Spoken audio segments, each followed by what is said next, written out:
first concrete fruit of the Synod is this document, full of various proposals.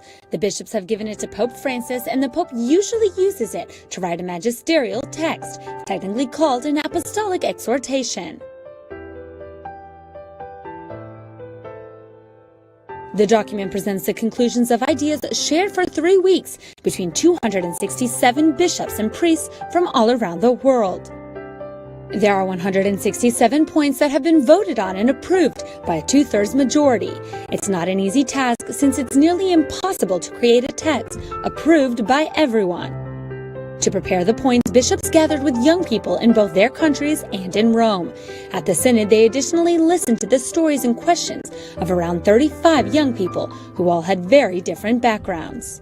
E adesso lo Spirito Santo vi regala questo documento per tutti noi, anche per me, per riflettere cosa vuol dirci a noi.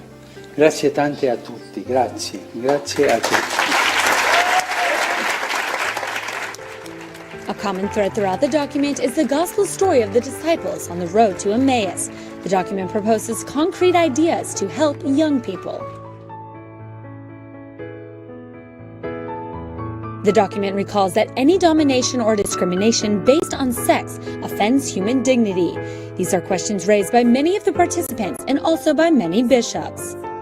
Do I bring up issues when it is related to participation in the church by all laity, including by women? Yes. Do I say something when there's a concern about the language being too masculine? Yes. But so do some of the men. In fact, the document announces that in many places it's difficult to give space to women, even when it comes to assigning tasks that do not require the priesthood. The text condemns abuse and asks the Church to recognize and act against any abuse. It includes abuse of every kind: power, economic, conscience, or sexual.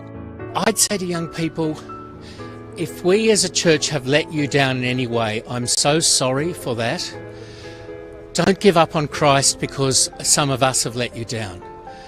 There is so much more to the church and to Christ than that. In addition, the text thanks victims who've had the courage to denounce their aggressors. The text asks for a sexual formation by the Church, not limited to sporadic or occasional advice. That is to say, that chastity be proposed in an attractive way, showing its value for personal growth. In addition, it recognizes and praises that some countries have proposed paths of accompaniment in the faith for homosexual people, and recommends they continue to be offered. The document requests that these programs help participants recognize the desire to belong and contribute to community life, and to discern the best ways to do it. Vocation was one of the main themes of the meeting and is mentioned often in the final document.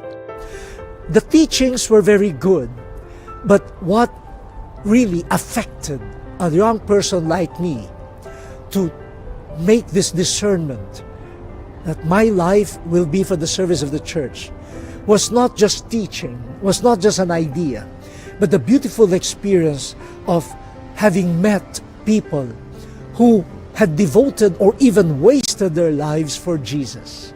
And my heart was really struck. The document recalls that all people are called to be holy. It says youth is the age of decisions, and it regrets the provisional culture, which supports the idea of an indefinitely prolonged adolescence and period to make life decisions.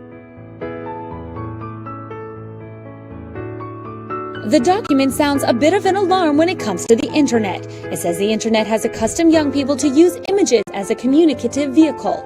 It calls the church to reflect on how to transmit a faith that is based on listening to the Word of God and reading the sacred scriptures. Beyond the concrete issues, the two key words are accompaniment and synodality. It's not about limiting training courses to religious content, but to count on friendship and mutual listening, without paternalism, but with a frankness to help each person live a personal relationship with God.